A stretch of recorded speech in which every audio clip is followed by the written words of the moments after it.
These days, governments go to war in the full glare of the world's media. Journalists are routinely embedded with frontline troops, and their reports can be broadcast across the globe in real time. But in 1914, here in Fleet Street, the engine room of the British newspaper industry, the boot, was firmly on the other foot. When the fighting began, the War Office, in an effort to keep up public morale, seized a vice-like grip on all information coming from the front line. And under a new law, anyone convicted of spreading information likely to be of use to the enemy faced the ultimate penalty: death.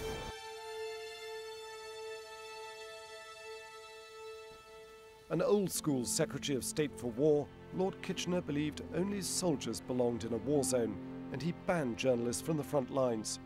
Reporters applying to report on the war were fobbed off with false promises. Those who defied the ban risked arrest as they tried to lift the cloak of secrecy on the Western Front. Faced with a growing public appetite for news about the war, the British cabinet did relax just slightly its stranglehold in 1915. It appointed 5 British war correspondents, although their reports were still heavily censored.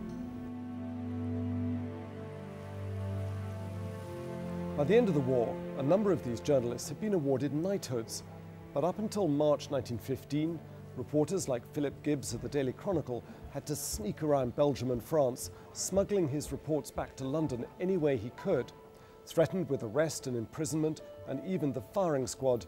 One of Fleet Street's finest once lived as a journalist outlaw.